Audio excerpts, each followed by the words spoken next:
미나상 곤방와 도쿄 K짱 데스. 여러분 안녕하세요. 저는 도쿄 K짱입니다. 자, 매주 금요일 밤 12시 아프리카 TV에서 기묘한 이야기를 생방송으로 시청하실 수 있습니다.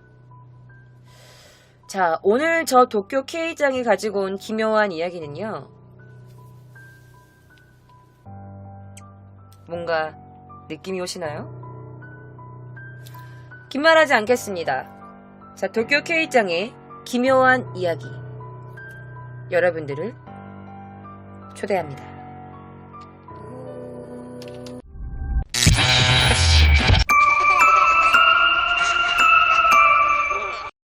(2010년 10월 2일) 저녁 10시 10분경 자, 야마가타시에 있는 한 목조 건물에서 갑자기 큰 화재가 일어납니다. 자, 지금부터 남성 A, 피해자 남성을 이제 A라고 칭하도록 하겠습니다. 자, 남자 A의 그 부모님이 살고 있는 그 건물, 그러니까 목조 건물로 되어 있고 2층이 되어 있는데 건물 1층에 서재 외벽과 그리고 그 근처, 집 근처에 놓여있던 쓰레기 봉투에 누가 등유를 막 뿌린 뒤에 라이터로 불을 확 붙여서, 그러니까 뭐 그 화장지를 이제 화장지에다가 불을 붙이는 거야. 그래서 그거 던져버린 거야. 그래서 그 집에다가 방화를 해. 이런 증거가 나와요. 그러니까 이게 실화. 그러니까 이게 자연스럽게 어떻게 뭐 가스레인지 불을 켰다든지 이런 식으로 해서 누구의 실수로 인해서 불이 붙어서 화재가 난 게 아니라 누군가가 등유를 뿌린 뒤에 라이터에 화장지에 불을 붙여서 던져서 집을 화재를 일부러 냈다라는 증거가 나오는 거야. 그래서 남성 A는 대체 누가 이런 일을 저질렀을까라는 생각이 든 거지. 자신의 부모님은 화재로 돌아가셨거든. 그런 생각을 해보니까 자신과 굉장히 트러블이 잦았던 한 남성이 있었던 거야. 그래서 이 남성을 경찰서에 신고합니다. 그래서 그 남자는 그 남자를 스토커를 했다, 이 남자를 끊임없이 괴롭혔다, 이런 걸로 해서 기소가 되죠. 하지만 그 남자는 이 방화와는 관련이 없다고 판명돼서 결국에 풀려나게 돼요. 자, 그리고 나서 2011년 11월 24일 밤 JR 킨시조 역에서 가까운 코토구 모리노마치에 있는 한 공동주택에 갑자기 거센 불길이 막 치솟기 시작해. 자, 그 건물은 12층 건물로 되어 있었는데요. 12층 건물의 9층에 있는 부분 한 집이 전소가 돼. 다 불에 타버려. 그래서 결국에 이 방에 사는 오츠카 미치코상, 당시 나이 76살. 자, 이 할머니가 그 집에 있었던 거야. 그래서 결국에 급하게 병원으로 옮겨졌지만 사망하게 됩니다. 그런데 이 사건에도 어떤 한 남성이 지목돼요. 이 모든 사건에서 의심받은 동일 인물이 모두 같은 남자였는데요. 그 남자 사진 지금부터 보여드리겠습니다. 자, 당시 그의 나이는요 46살이었습니다. 이름은 아사야마 카츠미라는 남성이었어요. 자, 그런데 첫 번째 사건 말고 두 번째 사건에서는요 한 명의 여성도 그와 함께 수사선상에 올랐는데요. 그녀의 이름은 사유리라는 여성이었어요. 자, 화재 전후에 현장 주변에 그 CCTV, 방범 카메라를 샅샅이 수색한 결과 수상한 사람이 나타났는데 그 사람이 바로 이 사람이었던 거야. 사실 사망한 오츠카 씨의 주변에서 여러 가지 문제들이 일어났었대. 어떤 사람으로 인해서. 바로 그 사람이 이 남자였던 거야. 자, 2010년 10월 2일에 야마가타시에서 일어났었던 화재 사건이 있었고, 그리고 1개월 후에 그 집 장남이 나랑 사실 트러블이 있었던 남자가 있었는데 그 남자가 불을 저지른 것 같습니다 라고 신고를 내서 스토커 문제로 기소가 됐던 사람. 그리고 두 번째 화재에서 오츠카 씨, 그 돌아가신 할머니의 아들이 있었는데요. 40대의 장남인 한 남자가 있었어. 지금부터 그 남성을 B라고 칭할게요. 자, 그 남성 B에 대한 스토커 사건으로 또다시 구속된 적이 있었던 거야. 그리고 자, 60살에, 66살에 그 할머니의 친아들. 그러니까, 실화야, 실화. 그러니까 2번의 스토커 문제로 기소가 됐었던 거야. 그리고 2번째 화재의 용의자로 또 지목이 됐었던 거지. 자, 아사야마 카츠미와 부인 사유리, 그 2명이 같이 공동으로 이 화재를 저지른 거예요. 자, 2011년 2월 나고야 시내 어떤 주택가 모퉁이에 있는 단독주택의 민가에서 오호츠카 씨의 장남 B 씨와 아사야마 카츠미는요, 동거를 하기 시작합니다. 2번째 돌아가신 할머니 친아들과 이 남자애가 같이 동거를 하기 시작해. 그리고 사유리도 같이 포함한 이 3사람이 함께 같이 살기 시작합니다. 자, 이들의 공통된 지인에 따르면 장난, 남성 B와 그리고 아사야마 카츠미가 2층에서 함께 지냈고, 그리고 사유리, 그 여성은 1층에서 지냈대요. 그러니까 각각 따로 활동을 한 거야. 하지만 이 동거 생활을 오래 못 가 파탄납니다. 왜냐면 이 아사야마의 폭력, 욕설, 이런 것들을 견디지 못하고 이 장남이 그 집을 나가버려. 자, 그 직후부터 아사야마 카츠미가 견디지 못하는 거야. 그래서 아사야마 카츠미와 사유리가 그 남성 B를 향한 집요한 집착이 시작돼요. 네가 집을 나가? 아, 이러면 안 되는데. 야, 전화해봐. 자, 아사야마 카츠미는요, 사유리에게 시켜가지고 계속 연락을 하게 하고 자기 또한 연락을 끊임없이 연락을 합니다. 전화 받아. 전화 받아. 안 받아? 게다가 이 남성 B의 거처를 찾으면 못 찾잖아? 만약 이 남자가 어디 있는지 몰라. 연락도 안 받아. 그럼 어떻게 했냐? 고토쿠에 살고 있던 그 남성 B의 엄마 집을 찾아가는 거야. 그러면서 그 집에 돌아다니는 거지. 이렇게 어슬렁거리는 거야. 자, 그래서 아사야마 카츠미하고 사유리는요, 서로 시간을 분담해서 그 집을 감시하기 시작해. 언젠가 얘가 돌아올 거다. 병든 어머니를 혼자 두고 얘가 어디 갈 리 없다. 그 집을 감시하고, 그리고 끊임없이 계속 그 남성 B에게 연락을 하기 시작합니다. 그러면서 카톡을 라인이나 연락을 할 때 뭐라고 했냐면, 진짜 이렇게 말했대요. 일본 말로 하면, 나, 하나시오 시오요. 하나시오 시오. 이게 무슨 말이냐면, 저기, 야, 얘기 좀 하자. 얘기 좀 해, 나랑. 이런 식으로 얘기 좀 하자라면서 굉장히 집착적인 모습을 보였대. 자, 그리고 연락이 안 되면 이 아사야마 카츠미는 그 어머니가 살고 계시는 현관 밖에서 이렇게 외쳤대. 안 오네! 에라시아이마센까! 저기요! 여기 좀 와봐요! 들어와봐요! 아무도 없나? 저기요! 좀 들어와봐요! 안 해친다니까? 어머니, 나 그냥 당신 아들이랑 할 얘기가 있어서 그래. 아들만 불러줘. 에? 이러면서 집착적으로 연락하고 감시하고 그리고 그 남성 B의 어머니를 괴롭히기 시작해요. 이 집착적인 모습이 언제까지 계속됐냐? 이 화재가 발생하는 11월 24일 그 직전까지 계속 이어졌대요. 그러면서 아사야마 카츠미가 어머니한테 말했대. 어머니, 내가 그 남자랑 걔랑 내가 돈 관리 때문에 그래. 내 돈 관리 잘하고 있나? 돈 얘기할 게 있다니까? 그쪽 아들이랑 빨리 나 만나게 해줘. 그럼 내가 이렇게 올 일도 없잖아. 에? 이러면서 계속 엄마를 괴롭히는 거야. 그 76살의 그 할머니를. 너무 끔찍한 사람이었던 거죠. 자, 수사 관계자에 따르면 그 남성 B, 그 장난 남성 B는요, 그 사건이 일어나기 전 해인 봄부터 가을까지 나고야시에서 이 남자랑 이 야사야마랑 같이 동거를 하고 있었어. 그러니까 2010년 2월 이후부터 총 3달 동안 이 아사야마랑 그 사유리랑 같이 동거를 하고 있었던 거야. 3명이서.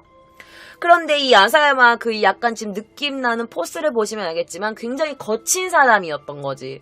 맨날 때리고 욕하고 이런데 그걸 누가 견디겠어? 그래서 이 장남 B가 도망가요. 사실은 동거를 하면서 이 남성 B가 몇 번이나 도망간 적을 있었대. 그 폭행을 견디지 못해서, 폭행과 폭언을 견디지 못해서. 그 도망가면은 또다시 집에 들어올 수밖에 없고, 도망가면 또다시 집에 돌아갈 수밖에 없고, 그 돌아갈 때마다 이 아사야마는 폭행을 반복했고, 장남이 이 남성 B가 그러다가 9월 이후에 또 몇 차례나 도망을 쳤어. 그러다가 또다시 11월에 한 번 더 달아납니다. 그래서 도쿄까지 와서 도쿄 시내에 있는 캡슐 호텔이나 이런 데서 그 잠을 자면서 쪽잠을 자면서 그렇게 도망 생활을 전전했어. 하지만 얘랑 그 사유리랑 이 두 사람이 집요하게 아주 행방을 추적한 거야. 어느 정도까지 했냐면 이 아사야마랑 사유리랑 이 남성 B의 행방을 알아보기 위해서 구청에 갑니다. 구청에 가서 어떻게 남성 B의 행색을 하는 거지. 너 주민등록 등본 좀 떼려고요. 그래서 주민등록 복사본을 받아서 그를 추적한 거야. 그래서 알게 된 게 어디야? 바로 이 남성 B의 어머니의 집이었던 거야. 자, 아사야마는요, 9월 이후 이 남성 B가 도망갈 때마다 몇 차례나 그의 어머니 집으로 찾아갑니다. 그 오츠카 씨의 집을 찾아가서 남성 B를 만나게 해달라. 남성 B 어디 있어요 지금? 걔 어디 있어? 어머니 생각해봐. 나랑 어머니 아들이랑 만나게 해주면 나 여기 안 온다니까. 쉽잖아. 이해 안 돼요? 험한 꼴 보고 싶지 않으면 빨리 내 앞에 당신 아들 갖다 놔. 이런 식으로 매번 협박을 한 거야. 그 사실은 이런 사건들이 이 일이 있기 전에도 되게 빈번했대. 자, 2011년 11월 도쿄도 고토구의 아파트에서 그 여성 오츠카 미치코상을 살해하고 그리고 그 집을 방화한 사건으로 체포가 된 이 남자 아사야마 카츠미. 여러분들 느낌 오셨나요? 왠지 남자랑 왜 동거를 하고 여자 한 명은 또 뭐예요? 친구예요? 친구인데 친구를 왜 때려요? 막 복잡하실 거예요. 자, 사실 여러분 그는요 동성애자였어요. 그러니까 게이였던 거야. 자, 남성의 모습으로 남성을 좋아하는 사람인 거지. 자, 사실 동성애자였던 아사야마는요, 이 남성 B를 만나기 전에 남성 A라는 사람과 교제를 했었어. 자, 2008년 10월 나고야에서 어떤 한 지인의 소개로 남성 A를 알게 돼서 둘이 교제를 시작합니다. 하지만 남성 A도 이 아사야마의 폭력에 너무너무 괴로운 나날을 보내고 있었던 거야. 그래서 이 폭행 문제, 폭언 문제로 고민하다가 굉장히 힘들게 용기를 내서 이 아사야마에게 저기 우리 이제 그만 만나자. 헤어지는 게 맞는 것 같아. 헤어지자고 얘기를 꺼내요. 하지만 아사야마의 행동이 어땠냐? 헤어져도 괜찮겠어? 너 직장에서 너 게이인 거 알아? 나랑 헤어지면 네 직장에 다 까발린다. 뭐 그래도 괜찮으면 헤어지고. 자, 직장에다가 네가 게이인 걸 다 폭로하겠다. 나랑 동거하고 나랑 사귀는 사람이라고 폭로하겠다라면서 이 남성 A를 위협했대. 그렇게 해서 억지로 1년 반 정도의 교제가 이어집니다. 자, 남성 A는요, 2010년 5월에 자신의 직가, 그러니까 본가인 야마가타시로 이사를 해요. 그러면서 아사야마의 전화나 문자 메시지를 다 끊어버려. 그런데 이 아사야마가 참을 남자야? 아니지. 아사야마가 이 남성 A에게 또 끊임없이 전화나 문자 메시지를 계속 보내기 시작해요. 그러다가 9월에는요, 이 아사야마가 이 남자가 본가로 쳐들어와요. 그러면서 남성 A를 억지로 끌고 가서 나고야시로 다시 되돌아갑니다. 자, 또 억지로 그 남자의 이 남자 아사야마에게 억지로, 그러니까 거의 구속 아닌 구속, 감금 아닌 감금을 당하면서 결국에 이렇게 말해요. 저기 있잖아, 나 진짜 거짓말하는 거 아니고 너도 알잖아, 우리 엄마 아프신 거. 나 우리 엄마 편찮으셔서 내가 병간호를 해야 돼. 라면서 친정으로 돌아가요. 자신의 본가로 돌아가요. 자, 그럼에도 불구하고 아사야마는 그 뒤에도 대량의 메일이나 전화로 그를 끊임없이 괴롭힙니다. 자, 그렇게 해서 남성 A의 집에 불이 한번 크게 났어. 남성 A는 물론 이 남자를 의심했지. 하지만 증거가 없어서 이 남자는 풀려났어. 그런데 이 방화가 사건이 있었던 후에도 이 아사야마가 야마가타시에 있는 남성 A를 찾아가요. 그러면서 어떻게 했는지 알아? 유리창을 부셔. 그래가지고 남성 A가 경찰에 또다시 신고를 했고, 야마가타 현경이 그가 그를 괴롭혔던 스토커 행위를 파악했어요. 하지만 스토커 경위를 어떻게든 기소는 할 수 있었지만 이 방화 사건에 대한 특정에는 어떻게 증거가 없어가지고, 그래, 이 집은 그냥 자연스럽게 실화된 거다, 불이 붙게 된 거다, 자연스럽게 화재가 생긴 거다라고 그렇게 처리해버려. 그래서 이 남자는 풀려나죠. 자, 그러면은 왜 이 남자는 이렇게 폭력적이고 집착스러운 성격의 소유자일까? 자, 아사야마는 어떤 환경에서 자랐는지 그 재판에서 그의 친누나가 이런 증언을 했다고 합니다. 자, 아사야마 카츠미는요, 야마가타 출신입니다. 그의 누나가 말하길, 자, 그의 집안은요, 그의 아버지도 굉장히 폭력적이었대요. 그래서 아버지의 폭력이 너무너무 심해서 이 아사야마가 늘 자신의 어머니를 이렇게 감쌌대. 그러니까 엄마를 보호했던 거야. 집은 너무 가난했어. 그래서 그의 학력은 중졸이에요. 자, 그런 그가 미용사를 목표로 하고 상경을 하게 됩니다. 그런데 그의 집안에 또 안 좋은 일이 생겼어. 바로 그의 친형이 25살의 나이로 자살을 해요. 자, 집안 환경도 좋지 못하고 자신의 아버지도 굉장히 폭력적이었던 그런 가정 환경에서 아사야마는 삐뚤게 나가기 시작해요. 자, 그는 이제 막 흥청망청 돈을 쓰기 시작하는 거야. 자신이 감당이 안 되는 것들. 자, 카드를 긁기 시작합니다.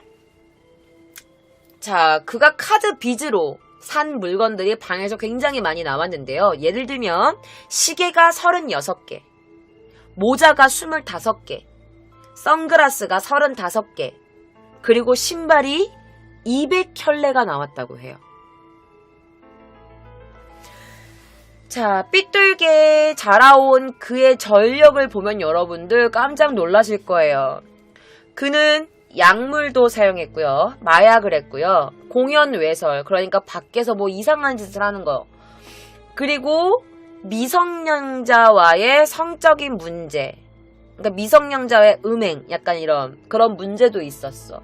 그리고 치안, 여자에게 성추행하는 거, 치안, 절도, 도찰, 몰래카메라, 그리고 감금, 이런 전력들이 화려한 거야. 다시 한번 말씀드릴게요. 마약, 공연 외설, 미성년자와의 음행, 치안, 절도, 도찰, 관금, 스토커, 거기다가 방화 살인까지. 자, 그럼 여러분들이 이쯤에서 조금 궁금해하실 부분이 뭐냐? 바로 사유리란 여성일 거예요. 자, 사유리는 대체 뭐 하는 여성일까요?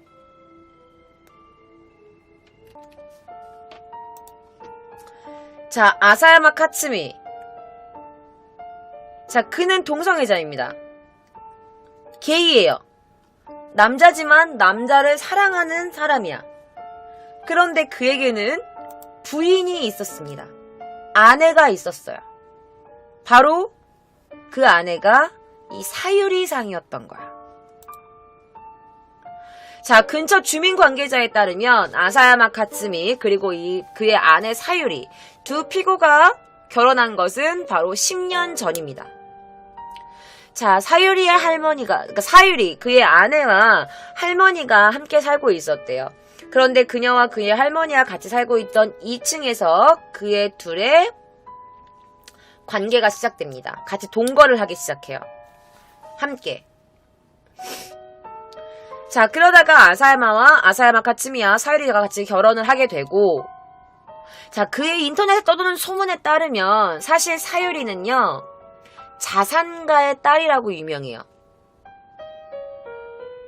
사실 그녀도 동성애자다라는 말이 떠돌아. 자, 그녀 또한 동성애자이며 또한 자산가의 딸. 자, 그녀가 자산가의 딸이어서 그랬는지 아니면 그녀가 동성애자여서 그랬는지는 모르겠지만 아사야마는요, 그녀와 위장 결혼을 했다. 이런 소문이 도는 거지. 그리고 사실 위장 결혼이 맞기도 해. 자, 그녀 또한 이 아사야마에게 굉장한 폭행과 폭언으로 학대를 당합니다. 자, 그러나 사유리는 아사야마 카츠미에게 어떤 남자로서 느끼는 사랑, 애정, 이런 이성으로서 느끼고 애정을 갖고 그와 결혼을 한 건 아니었대. 그렇다면 왜 둘이 부부 생활을 하고 있었을까? 왜 결혼을 한 걸까? 자, 그녀의 지인, 그리고 이 남자의 지인은 이렇게 말합니다. 원래 스노보드 타러 간다거나 둘이 되게 잘 돌아다니면서 사이 좋았어요. 특히 그 두 사람 강아지를 되게 좋아했거든요. 그래갖고 둘이 돈 모아서 개 사가지고 같이 막 키우기도 하고 그랬어. 자, 그러다가 2002년 아사야마 카츠미하고 같이 살고 있던 동거 상대가 도망갔잖아. 도망갔다가 그때 걔를 돌보는 사람이 없어진 거야. 그러니까 이 남자가 굉장히 뭔가 뭐라 그러지? 그 약간 혼자 하고 싶어하는 독점력이 굉장히 강했던 남자였던 것 같아. 자, 돌보는 걔가 그러니까 돌볼 수 있는 어떤 한 사람이 빠지니까 얘가 또 아사야마 카츠마가 도운 거지. 자, 그러다가 사실은 그 전까지는 이 둘이 동거 생활을 하긴 했었어. 다른 남성과 함께 동거 생활을 하기는 했었는데 결혼은 하고 있진 않았는데 이때 이 남자애가 자기랑 같이 살고 있던 남자가 도망가자 그때서야 이 사유리에게 프로포즈를 한 거야. 그러니까 프로포즈라는 말이 좀 웃기기는 한데 결혼을 신청한 거지. 나랑 결혼 한번 할래? 나랑 결혼하자. 걔도 도망갔고 개 키워서 한다면 없어지고 어차피 같이 사는 거 나랑 그냥 결혼 한번 하지 라면서 같이 결혼을 신청을 해요. 근데 사유리는 왜 오케이를 했냐? 이 여자가 뭐가 부족해서. 그런데 사실은 사유리에게 암에 걸린 아버지가 있었던 거야.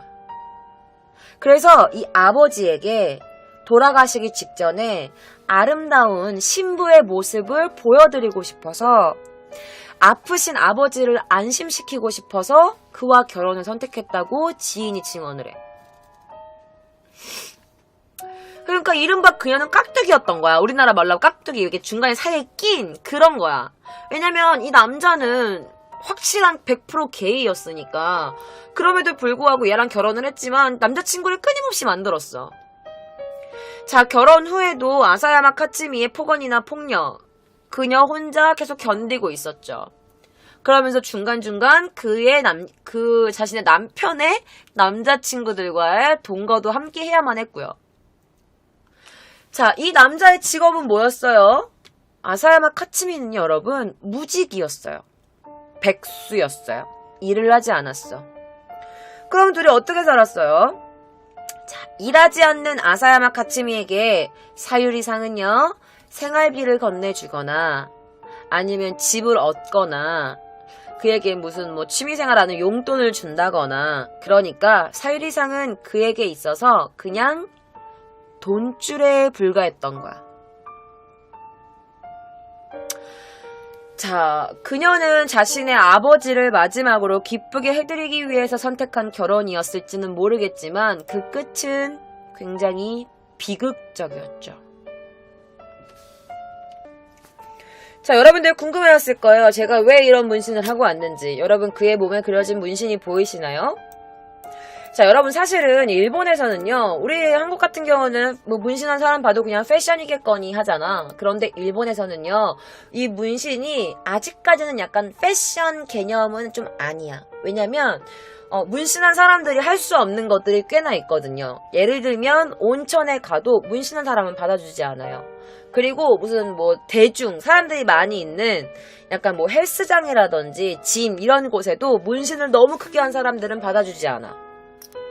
그리고 어떤 풀장에서도 문신을 했으면 받아주지 않아. 저 도쿄 K장도 이 어깨에 인스타 보신 분들은 아시겠지만 여기 나비 문신이 있어요. 그래서 온천에 갔는데 몰랐어. 문신 있는 사람이 들어갈 수 없는 걸 몰랐어. 일본 문화가 그런지 몰랐어. 근데 온천을 갔었어. 그때 제가 집에 살고 있던 그 주인 아줌마가 온천 한번 구경시켜준다고 해서 갔었는데 쫓겨났어요. 들어간 지 5분 만에. 그러니까 누가 거기다 말한 거야. 문신한 사람 있다고. 그래서 거기 목욕탕에 있는 관리인이 저에게 와서 그때 일본말 하나도 할지 몰랐다였는데 문신 때문에 나가주셔야겠다고 그래서 쫓겨난 적이 있었거든요. 그래서 해나 뭐 레터링 이런 거 안 돼. 그러니까 문신 몸에 뭔가 있는 건 안 돼. 왜냐면 약간 야쿠자의 그런 안 좋은 기운이 다른 사람과 섞인다 뭐 이런 것 때문에 안 된다고 한다고 일본 사람이 그러더라고요. 일본 친구가 저한테 그런 말을 해준 적이 있어요. 그래서 일단 몸에 문신이 있으면 특히 남자 이런 문신 있죠. 약간 이런 문신이 있으면 100% 야쿠자라고 생각을 하는 게 아직까지 일본의 문화예요. 자, 목조 2층짜리 낡은 단독 주차장에 있는 빨간 고급 외제차. 자, 일하지도 않는 그가 어서 이런 차를 갖고 있었을까요? 자, 아사야마 카츠미는요, 온몸에 문신을 과시하듯 상반신을 이렇게 벗는 거야. 막 이러면서, 아, 덥다. 이러면서 알몸으로 자동차 청소를 한다든지, 동네에 있는 이런 주변 사람들한테 자신의 문신을 과시하면서 조금 이렇게, 협박 아닌 협박? 이런 공포심을 조성했대.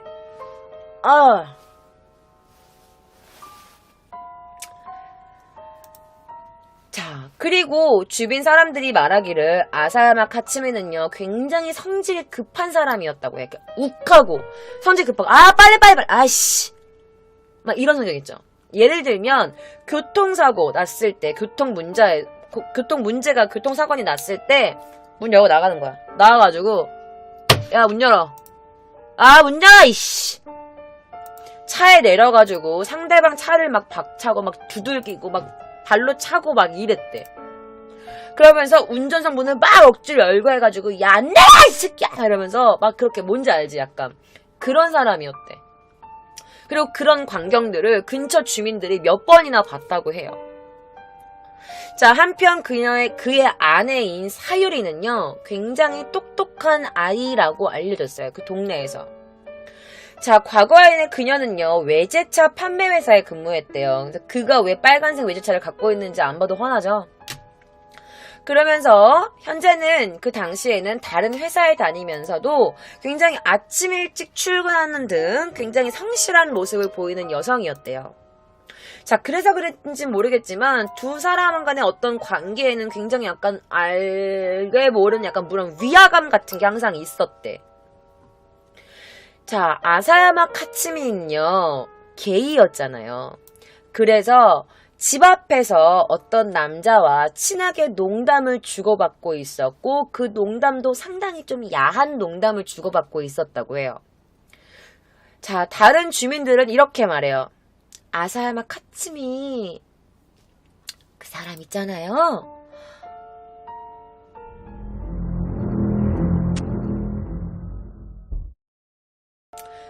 아사야마 카츠미에게는요 무서운 인상과는 다른 밤의 얼굴이 있어요 라고 했대요. 밤의 얼굴? 밤의 얼굴이 무엇일까요?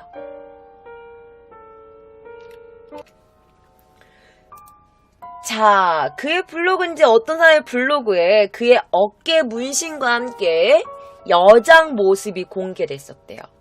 자, 현재 일부에서는요, 그를 카마 야쿠자라고 불러요. 자, 여러분들 혹시 오카마라는 말 들어보신 적 있으신가요? 오카마. 자, 일본 사전에는요, 남색, 그리고 일형 사전에서는 호모나 게이를 총칭하는 단어로 알려져 있어요.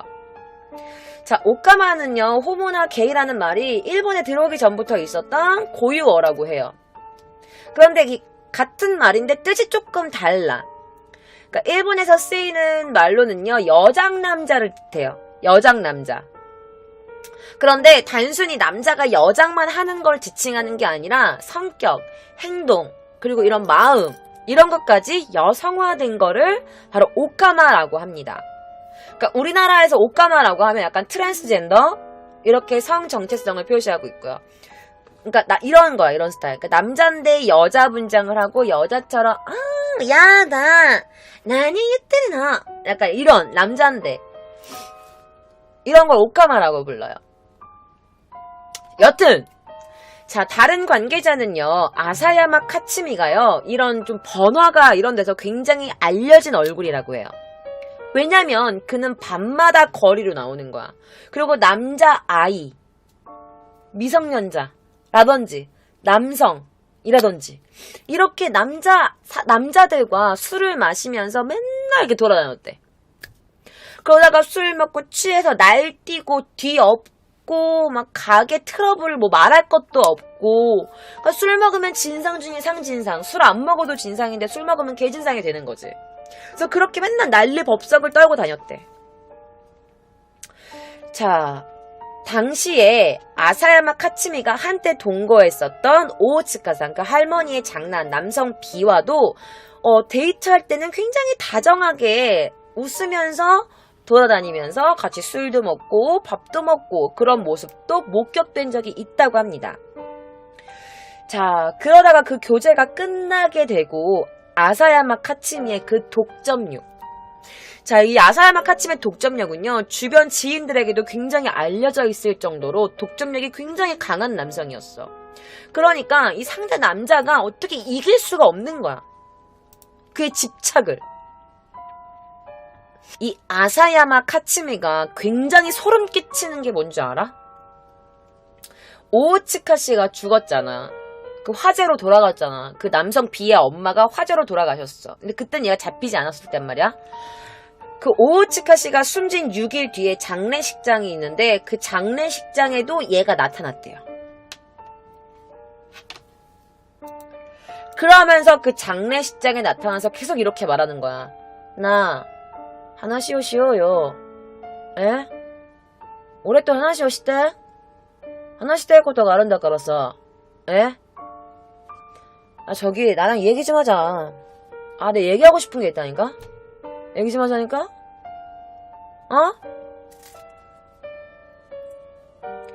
자, 자신의 어머니의 장례식을 치르고 있는 그 장소에까지 나타나서 얘기 좀 하자라면서 남성 B를 또 그렇게 괴롭혔대. 자, 경시청과 야마가타 현경이 같이 합쳐가지고 두 개의 방화살인 사건의 그 전모, 그 해명을 막 이렇게 수사를 하고 있었다고 합니다. 그 수사 과정에서 어떤 게 밝혀졌을까요?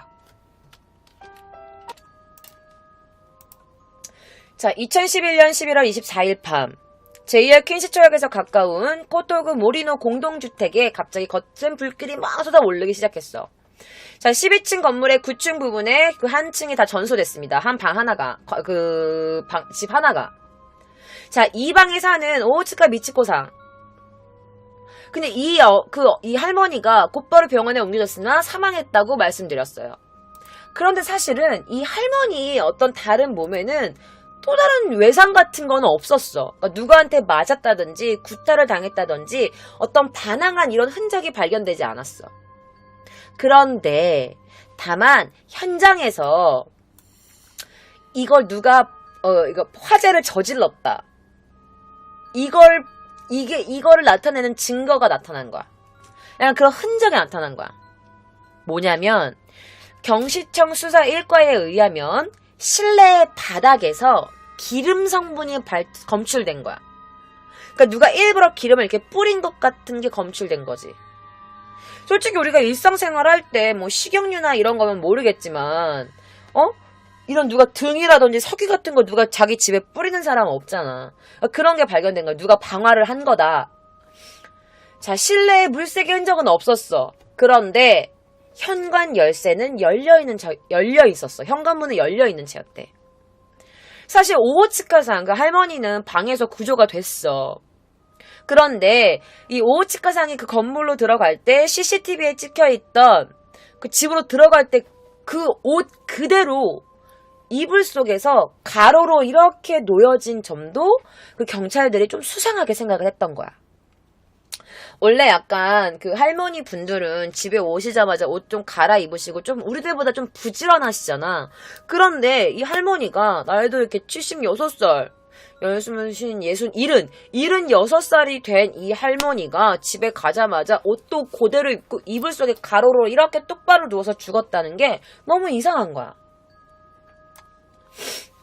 자, 오호츠카 씨의 시신을 자세히 조사한 결과 화재가 발생한 시점에서 이미 이 할머니가 사망에 거의 가까운 상태였던 거야.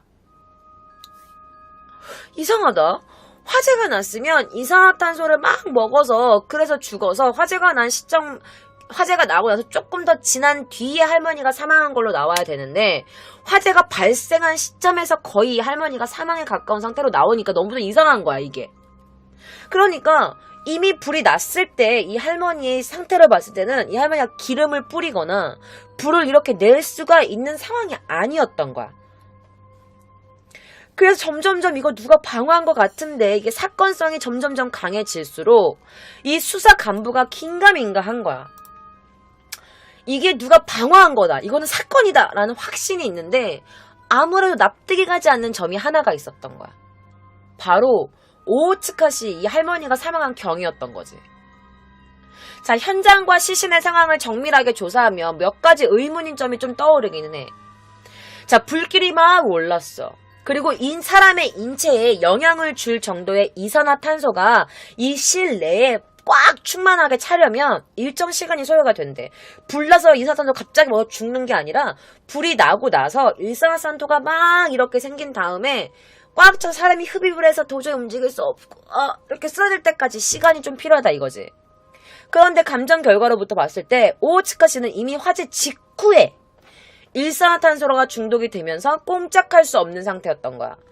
그런데 누가 오호츠카 씨를 이렇게 막 압박해가지고 막 이렇게 폭행해가지고 움직일 수 없는 상태를 만든 것도 아니야. 왜냐면 몸에서는 구타한 적이 없었기 때문에. 그러면 방법은 하나야. 어떤 거?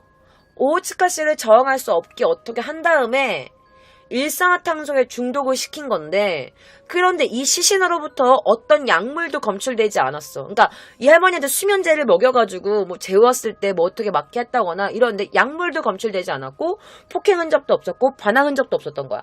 그러니까 이 검찰 수사의 간부의 그 수수께끼가 점점 깊어지게 된 거지. 여러분도 궁금하시죠? 자, 조사 과정에서 스토커 관련 트러블이 드러나기 시작합니다. 그를 조사하기 시작하면서. 자, 경찰청은요, 2012년 1월 5일.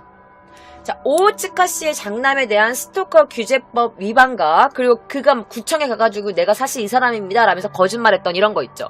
그래서 유인 사문서 위조 및 동행사 혐의로 아사야마 카츠미와 그리고 그의 아내 사유리상이 같이 체포가 됩니다. 자, 아사야마 카츠미는요, 그 남자 B를 따라다녀서만이 아니라 남자 그 B의 명의를 위임장, 그러니까 그 뭐 주민등록 등본이라든지 이런 것들을 위조해서 장남의 주민표에 사본을 신청을 해요. 나 이거 잊어버렸어요. 만들어줘요. 그래서 나 주민표 다시 뽑아주세요 라고 해가지고 그걸 신청을 해서 그의 본가 주소라든지 그의 어머니가 살고 있는 이런 주소들을 다 알아내게 된 거지. 그래서 이것 때문에 사면서 위조로 잡히게 되고 그것도 기소가 되면서 그러면서 남성 B가 이상한 곳까지 알아내는 집착스러운 그런 스토커적인 면을 보였던 거지. 그래서 이것도 죄로 인정돼서 그것도 기소가 된 거야. 그리고 오호츠카 씨의 살인과 방화에 대해서도 기소가 됩니다. 그리고 이 아사야마 카츠미는요, 자기가 방화를 저질렀습니다. 라면서 그것에 대해 인정해요. 자, 그리고 조사에서 그 경찰 간부가 수수께끼처럼 생각했던 이 할머니가 어떻게 화재가 나기도 전에 거의 사망한 상태에 이르렀는지, 어떻게 일산화탄소에 미리 중독이 됐었던 건지, 이거에 대한 수수께끼도 풀리는데요. 자, 이 아사야마 카츠미의 진술에 따르면 사실 이 오우치카 씨를 감금한 거야. 어때다가? 대형 큰 어떤 용기 속에다가. 그걸 뭐라 그러지? 말고 그걸 뭐라 그러지? 빠게스 뭐 이런 걸 뭐라 그러지? 어쨌든 그런 거에다가 큰 대형 용기 속에다가 가둬놓은 거야. 그러면서 그래. 그런 큰 대야 같은 거에다 감금을 해놓은 거야. 그러면서 거기 밑에다가 뭘 해놨냐? 숯을 피운 거야. 할머니를 가둬놓고, 76살의 할머니를 가둬놓고, 76살의 그 할머니를 그 대야 속에 가둬놓고 그 안에다가 숯을 피운 거야. 그리고 닫아버린 거지. 그럼 어떻게? 할머니가 그 좁은 공간에서 숯이 막 올라오니까 일산화탄소에 중독이 된 거야. 그러면서 할머니가 죽기 직전에 할머니를 끄집어내가지고 이불에 눕힌 거야. 그리고 실내에다가 기름을 막 뿌린 거지. 그리고 불을 놓고 불을 지핀 겁니다. 굉장히 끔찍하죠. 자, 방범 카메라의 영상을 보면 오우치카 씨가 귀가한 것은 오후 3시경이었어요. 그리고 화재가 발생할 때까지 8시간 동안 이 아사야마 카츠미가 그 할머니한테 당신 아들 연락처 내놔. 아니면 당신 아들 지금 당장 내 앞에 갖다 놔. 라면서 8시간 동안 할머니를 협박한 거야. 그래서 할머니가 모른다. 우리 아들 나도 어디든지 모르고 내가 너한테 알려줄 수 없다. 라고 하셨겠지. 이런 남자한테 어떻게 자신의 아들을 이렇게 데려다 놓을 엄마가 어딨겠어. 그런 어머니가 어딨겠어. 그러다가 끝까지 이 할머니가 입을 열지 않자 이 남자애가 그렇게 할머니를 감금시켜놓고 숯을 피워놓고 할머니를 죽여버린 거야. 자, 아사야마 카츠미는요, 체포 후에 경찰청에서 이렇게 자신의 속내를 끄집어냈대요. 저는 그를 잊을 수가 없었습니다. 그 남자를 잊을 수가 없고 자꾸 생각나고 만나고 싶은데 만나주지 않으니까 원망스럽고 그래서 저지른 거예요. 라고 진술했대.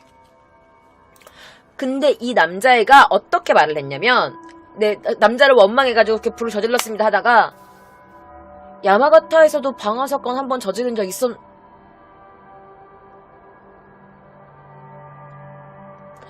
야마가타에서도 방화를 저지른 적이 있다라고 말을 뱉어버려.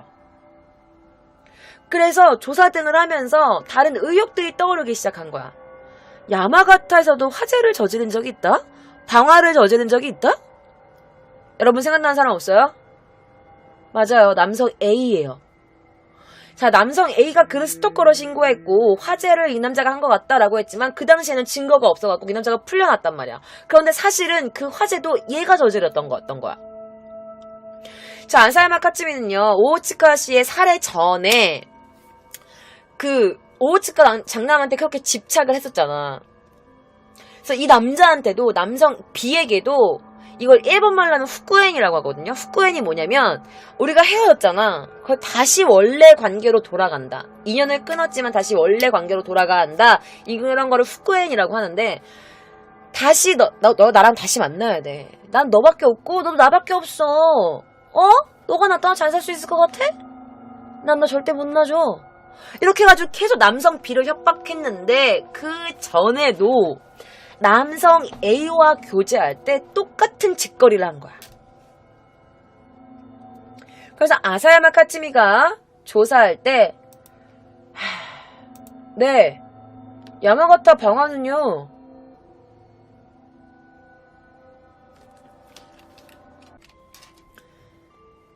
자, 2010년 10월로 다시 돌아가야 될 것 같아요. 자, 2010년 10월 야마가타시 시모조에서 당시 무직이었던 야마야 타케요시, 당시 나이 71살이었던 어떤 할아버지와 그리고 그의 아내 카즈코사, 당시 나이 69살의 한 할머니가 어떤 한 화재로 사망하는 사건이 일어납니다. 당시에는 그냥 누군가의 실수로 자연스럽게 불이 나서 전소된 그런 사건으로 덮어버렸어. 하지만 나고야시 아사야마 카츠미, 나고야시에 살고 있었던 이 아사야마 카츠미가 2010년 10월 2일 저녁 10시 10분경 자신의 전 애인이었던 남성 A의 부모님이 살고 있는 이 야마가타시는 목조 건물에다가 2층에다가 죽여버릴 거야 라는 사리를 가지고 건물 1층에 서재의 외벽과 그리고 그 근처에 놓여있던 쓰레기 봉투에다가 등유를 막 뿌리는 거야. 그리고 나서 라이터가 또 어딨냐. 그리고 나서 라이터로 불을 붙여버려요. 집은 활활활활 타기 시작합니다. 그리고 그 집안에 있었던 당시 그 남성 A의 아버지와 어머니는 그 집에서 불에 타서 사망합니다. 자, 그 화재로 2010년 10월 화재로 숨진 자신의 어머니와 아버지. 어느 날 갑자기 이거 아버지와 어머니가 돌아가신 거야. 집안에 화재가 나서.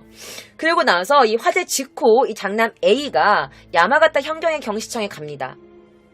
그러면서 사실은 아사야마 카츠미라는 남자가 있습니다. 그 남자가 자꾸 저를 괴롭혀요. 스토커 짓을 한다고요. 분명 이 화재도 그 새끼가 저지른 거예요. 제발 그 새끼 좀 구속해주세요. 제발요. 라고 하면서 경찰에다 신고를 해요. 하지만 아까도 말씀드렸다시피 이 남자가 이 남자를 너무너무 괴롭힌다, 스토커 짓을 했다라는 걸로 기소는 되지만 방화를 저질렀다는 증거는 없기 때문에 그대로 풀려나게 됐어요. 그래서 결국에는 이 모든 게 그의 짓인 게 밝혀진 다음에 이 남성 A는 이렇게 말했다고 합니다. 그 사건이 어둠에 묻히지 않아서 정말 다행이에요. 아사야마를 알게 된 게 너무 끔찍해요. 그 당시에 뭔가 하나 빠져 있었던 어떤 한 조각이 지금은 딱 맞아 떨어져요. 역시 아사야마가 한 짓인 줄 알고 있었어요. 라고 말했다고 해요. 자, 야마야시의 차남 38살이었던 그는 이렇게 말합니다. 자, 야마야시의 자신의 친형이 있었대. 야마야시라는 어떤 남성의 친형이 있었는데 그 자신의 친형도 사실은 얘한테 그렇게 괴롭힘을 당했다고 증언을 한 거야. 나고야에서 자신의 친형이랑 이 새끼랑 동거를 했는데 우리 형이 견디다 못해서 별거를 했는데 그렇게 우리 형을 쫓아다니면서 괴롭혔습니다. 라면서 뒤늦게 이런 증언을 했다고 합니다. 자, 결론적으로 봤을 때 아사야마 카츠미의 자기가 진술이 사실이라면 내가 그때 그 사건도 내가 화재를 저지른 거고 내가 이 사건도 화재를 저질렀다, 내가 방화했다 라는 게 사실이라면 그는요 그와 교제했던 남자와 헤어져서 그 원한으로 자신의 전 남자친구들의 부모님을 모두 다 죽여버린 거야.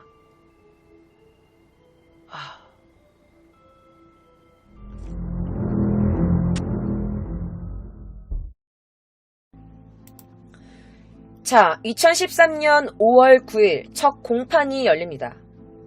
자, 아사야마는요 야마가타시의 사건에 대해서 남성 A의 사건에 대해서 이렇게 말해요. 저는요 살해할 생각은 없었습니다.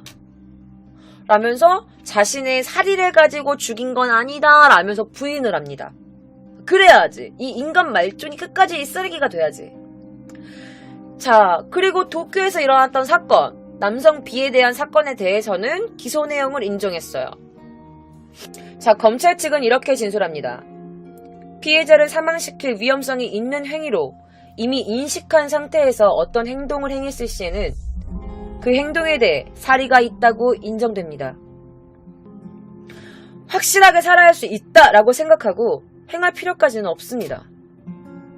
라고 설명합니다. 그러니까 이 검찰 얘기가 뭐냐면 이 남자애가 내가 어떤 행동을 했을 때 이게 사람의 목숨이 위험할 수도 있겠다라고 이미 인지한 상태에서 어떤 행동을 했다. 이거는 분명히 사리가 있는 거다. 내가 저 사람을 꼭 죽일 거야. 내가 저 사람을 꼭 내가 죽일 수 있어. 라고 생각을 하고 어떤 행동을 하는 것만이 사리를 갖고 하는 행동이 아니라 내가 이 행동을 했을 때 이 사람이 위험할 거다라는 걸 인식하고 행동을 한 것도 사리가 분명히 있는 행동이다 라고 주장을 한 거지. 맞지? 자, 그리고 야마가타시 사건에 대해서는 이렇게 말합니다. 아사야마 씨는 주택에 이미 부부가 있을지도 모른다고 생각하고 이 범행을 저지른 겁니다. 그렇기 때문에 이 사건의 살인죄는 성립됩니다. 라고 주장해. 그거 사리가 없었다고 말하고 있지만 사실 이 아사야마는 이미 그 집에 자신의 전 남친의 부부가 있을지도 모른다고 생각하고 불을 저지른 거야. 그럼 이게 살인죄지 뭐냐 라고 주장을 하는 거지. 맞는 말이고요. 자, 그 근거로 또 됩니다. 사실은 그 노부부가 생활 간호를 필요로 하고 있는 부부였어. 그러니까 좀 나이가 많이 드셨기 때문에. 자, 그런 부부였기 때문에 굉장히 좀 규칙적인 생활을 하고 계셨는데 그들 부부는 오후 9시에는 취침을 하고 있다. 이렇게 그 부부의 생활 패턴도 이 아사야마가 알고 있었던 거야. 자, 그 부부가 9시에는 잠에 들 거야라는 걸 이미 알고 오고 인식하고 있는 상태에서 불을 저지른 거지. 그렇기 때문에 그의 행동은 더할 나위 없는 사리가 있는 행동이었습니다. 라고 검사 측이 주장을 합니다. 또 아사야마는 사건 당시 지인들한테 이렇게 말했대. 내가 전 남자친구가 있는데 내가 걔를 데리고 오고 싶은데 말이야. 걔 부모님이 짜증나게 좀 장애물이란 말이지. 자, 전에 사귀고 있던 남자를 자기 곁으로 데리고 오는데 그 전 남자친구의 부모님이 장애물이다 라고 말했다는 그의 지인들의 말이 있었어. 그렇기 때문에 그는 분명히 그 부부를 살해하려고 했다. 분명 동기가 있다 라고 검찰 측이 주장합니다. 자, 한편 변호인 측. 자, 이 변호인 측은 이렇게 그를 변호합니다. 사실은 그에게 살인은 없었습니다. 그의 부모님을 죽이고자 한 건 아니라 그 주택에 인접한 부부의 염색 공장을 태우려고 방어한 겁니다. 부부가 자택에 있었던 것과 그냥 죽어버린, 사망해버린 것은 똑같지 않습니다. 라고 호소합니다. 자, 그는 이렇게 생각했습니다. 직장이 없어진다면 어떨까? 항상 그의 남자친구는 일이 바빠서 항상 일이 바쁘다고 말했던 아사야마 씨의 전 남자친구의 말이 생각나서 그것 때문에 만약 그에게 직장이 없어진다면 그 남성은 원래대로 자신의 곁으로 돌아올 거다라고 생각을 했기 때문에 그 염색 공장을 태우려고 방어한 것입니다. 그리고 당시 집과 공장에 불도 켜지지 않았었고 그 누구의 인기척도 없어서 아마 아무도 없을 거라고 생각했습니다. 이렇게 그를 변호하기 시작해. 사실은 그 집을 태우려고 그랬던 게 아니라 그 바로 옆에 있었던 그 염색 공장을 태우려고 한 건데 어쩌다 보니 집이 탄 거다. 그리고 공장이나 집이나 불이 아무것도 켜있지 않아서 그래 그럼 집을 한번 태우자라고 해서 집을 태운 겁니다 라고 말한 거야. 그러니까 그에게는 아무런 살해가 없었다. 그러니까 의도하지 않은 살인이었다 라고 말하는 거지. 자, 아사야마도 질세라 이렇게 입을 나부립니다. 뭐라고 말했냐. 왜? 원래 집을 태울 생각은 없었고요. 그 안채 옆에 있는 그 공장 태우려고 했었던 겁니다. 솔직히 부진해. 아무 차도 없었고 집에 불빛도 없었고 그냥 빈집이라고 생각해서 그냥 가까이 있는 그 집을 태운 건데 진짜 죽을 생각은 진짜 없었습니다. 라고 강조해요. 자, 그의 예전 교제 상대인 남성이요. 최초로 10일 제2차 공판에서 당시의 상황을 증언했어요. 그리고 제2차 공판에서는요. 피해자 참여 제도를 이용해서 그의 동생인 그 피해자의 동생도 이 아사야마의 극형을 해달라고 제발 그에게 사형을 내려주십시오 라면서 호소했다고 해요.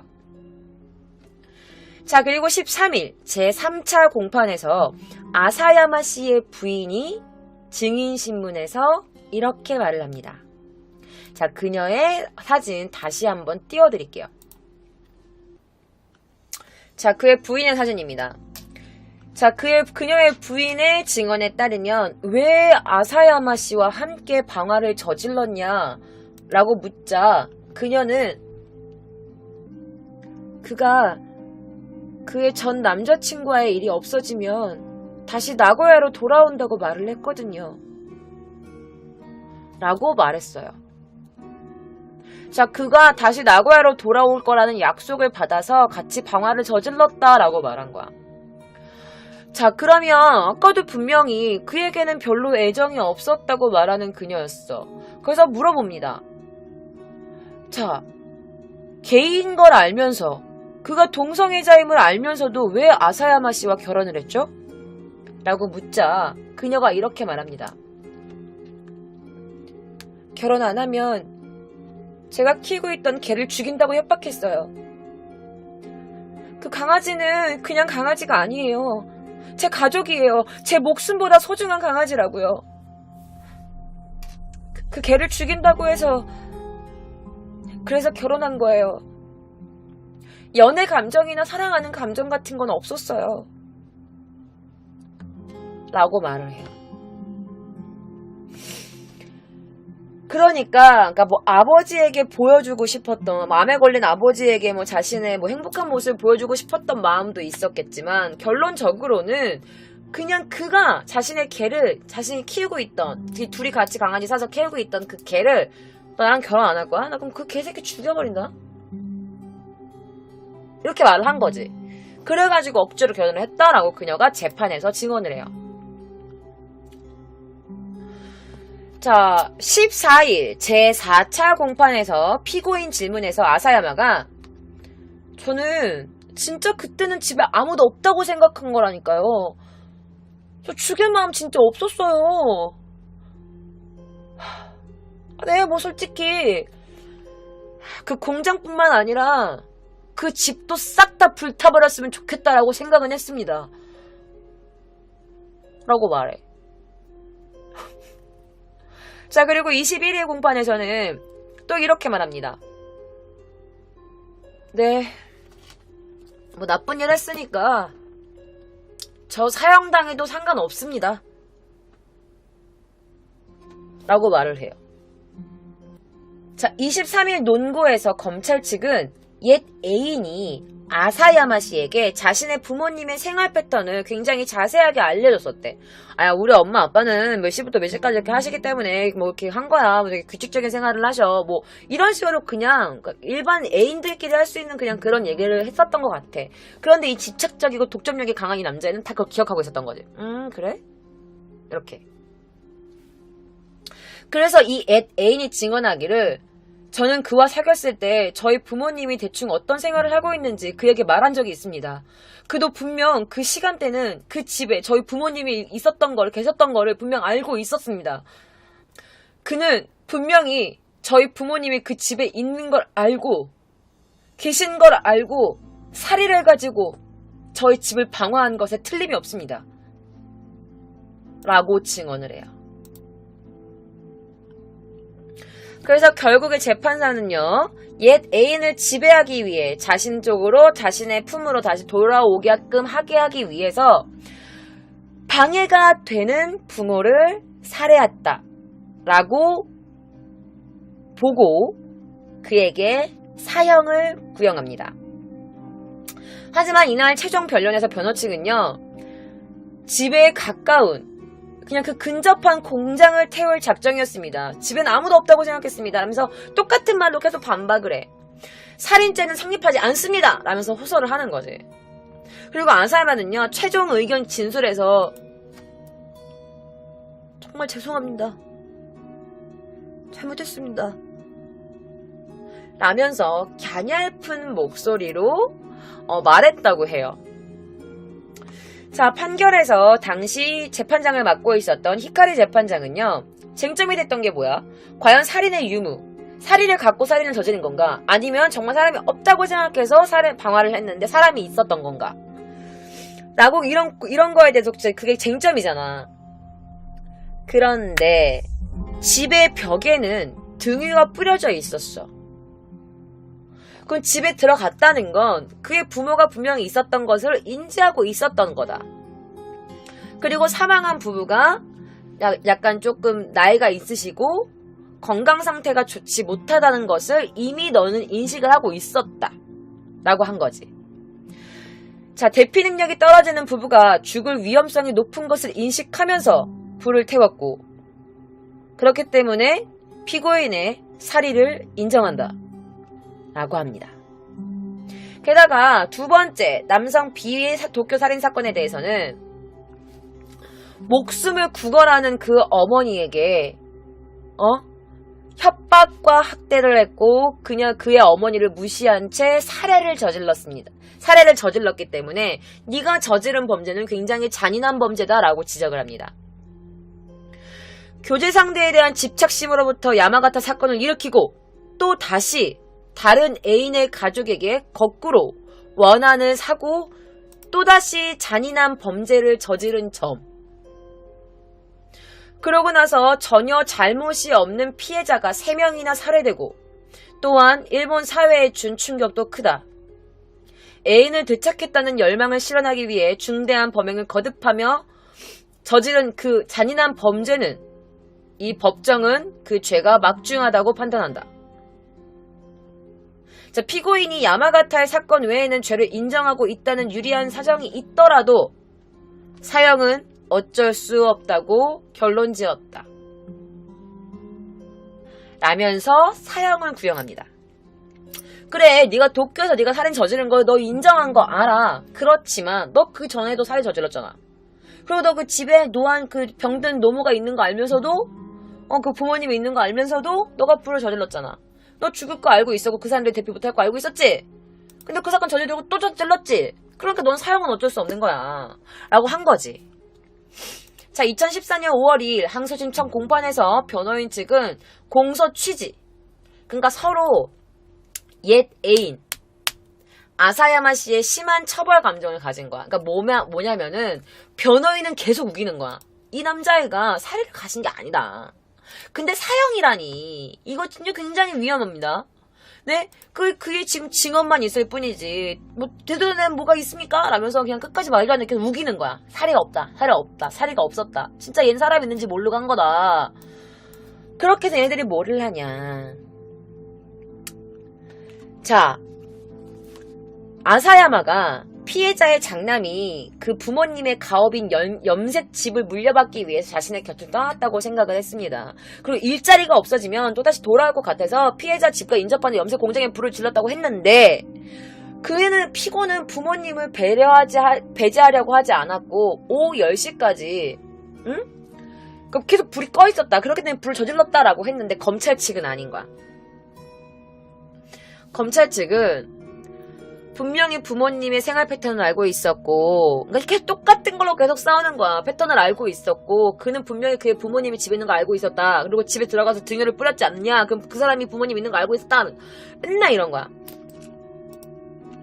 그리고 근데 변호사는 또 이런 거지. 아니다. 그날 밤 10시까지 불이 꺼졌고, 차도 없었고, 주변에 인기척도 없었고, 그렇기 때문에 아무도 없으니까 지금 불을 저질러도 그 누구도 인명피해는 없겠다 생각하고 불을 저지른 거다. 그렇겠지만 결국에는 이제 변호사가 그러니까 충분한 증거 조사를 또 하지 않고 부부에 대한 살인을 강압적으로 인정하고 계시며 잘못된 판단입니다. 사형이라는 극형은 너무 무겁습니다. 하면서 변호인단은 그를 변호합니다. 하지만 그들이 또 항소를 냈지만 항소에서도 사형이 판결됐고 공소를 냈지만 공소도 기각돼 버려요. 자, 변호인 측이 쓴 게 뭔지 알아? 우울증.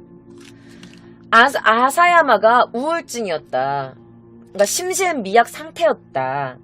그에게 정신 감정을 실시해달라. 실시하게 해달라 했는데 그 신청을 또 이제 야기 소이즈라는 재판장이 이유가 없다. 정신 감정 왜 해? 이유가 없어라면서 기각시켜버려요. 그 당시의 변호사가 정신 상태 등을 나타내는 서면 증거 조사도 냈지만 그것도 기각시켜버립니다. 자, 하지만 다음 공판에서 피고인 질문과 증인 신문은 인정을 해요. 그래서 7월 7일 제2차 공판에서 변호인 측이 두 사람이 사망한 야마가타시 방화 사건에 대해서 살인 없었다, 사형은 너무 무겁다라고 주장하고 피고인 질문으로 이렇게 했어. 아사야마 씨 지금 당시 심정은 어떻죠? 라고 물어보니까 약간 좀 감정파리 하는 거지. 그러니까 아사야마는 대단히 죄송하다는 생각이 듭니다. 죄송합니다. 제가 잘못했습니다. 라고 한 거지. 하지만 판결에서 야기 쇼이치 재판장은요, 얘 이미 그 모든 상황을 사전에 파악했던 점, 너 살이 있었어. 그러나 확정적 살인은 아닌 미필적 살이라고 인정을 해요. 하지만 도쿄에서 또다시 같은 사건을 일으키면서 용이 주도하게 계획하고 완전 범죄를 계획하는 등 범행의 악질성이 중대성이 돋보인다. 악질성과 중대성이 돋보인다. 그러므로 사형 선고는 불가피하다. 라고 말합니다. 그래서 결국 그는 사형 선고를 받아요. 자, 그리고 살인과 그러니까 살인과 그 방화를 동조했던 그의 아내 사유리. 자, 사유리 씨는요, 2012년 11월 13일 도쿄 지방법원의 재판으로 징역 18년을 선고받습니다. 그러니까 구형 징역은 22년이 나와. 자, 그리고 그녀는 그냥 항소하지 않아. 그리고 그 자기의 벌을 받아들여요. 22년을. 자, 남자친구의 부모를 3명을 사랑합니다. 자, 아사야마 카츠미. 그에게는 2013년 6월에 사형 판결이 떨어집니다. 그가 뭐 항소하고 뭐 공소하고 해도 그냥 무조건 사형이야. 자, 그런데 여러분들, 이 남자애가 어떻게 했는지 알아요? 자, 사형 선고가 떨어지고 나서 2012년 3월 25일 오후 9시 5분경에 경시청 하라주쿠서 유치장 구류시설에서 유치장에서 그 유치장 거실에서 끝모양으로 썬 그 시트지 있지. 시트지를 끝모양으로 쓴 거야. 썰어가지고 그걸로 목을 매달려서 자살을 시도합니다. 자살을 시도해서 의식불명 중태에 빠졌어요. 이것이 3월 26일 수사 관계자의 취재로 밝혀지게 된 거야. 그런데 후에 의식이 회복됩니다. 그래서 30일 날 추가로 기소됐다고 해요. 결국에 2014년 10월 도쿄고법 야키소이치 재판장이 항소를 기각하고 사형 판결을 지지함으로써 그에게는 사형이 확정됩니다. 자, 그런데 여러분 들어보면 진짜 세상 이런 막장이 없는데 여러분 근데 어떠는지 알아요? 이 사건이 사실 일본에서 그렇게 유명하지 않아요. 동성애 파트너가, 그러니까 동성애자, 이 게이가 아내가 있는 것만으로도 굉장히 좀 이슈가 될 법도 한데, 그러니까 게이인 걸 숨기고 결혼한 건 괜찮아. 사람들의 시선이 무서워서 자신이 게이임을 숨기고 아내가 있고 가정이 있고 뒤에서 몰래 다른 남자를 연애하는 건 괜찮은데, 아내가 있는데 대놓고 남자랑 연애하는 것도 이것만 해도 굉장히 이슈가 될 법한데, 자신의 전 남자친구 애가 아니라 복수형이야. 남자친구들의 부모님을 살해한 거야. 그리고 그 사건을 거듭했는데도 불구하고 당시 일본의 언론 보도에는 사건치고는 되게 막 크게 이 사건을 안 터뜨렸어. 그래서 일본 사람들 중에서 이 사건을 모르는 사람들도 많이 있어요. 왜 그랬는지는 모르겠어. 자, 여러분, 제가 늘 말씀드리는 건데요. 내가 사랑한다고 자기 세상 안에 사랑하는 사람을 가둬놓는 건 사랑이 아니라 집착입니다. 지금 당신의 애인은 당신과 어떤 사랑을 하고 있나요? 저 도쿄 K장은 다음 주 금요일 밤 12시에도 기묘한 이야기로 여러분들을 만나 뵙겠습니다. 또 다른 영상이 궁금하시다고요? 그러면 스킵하지 마시고 다음 영상이 나올 때까지 기다리세요. 재밌게 보셨으면 구독과 좋아요, 그리고 힘나는 댓글 한 번씩 부탁드릴게요. 그럼 여러분, 좋은 밤 되세요.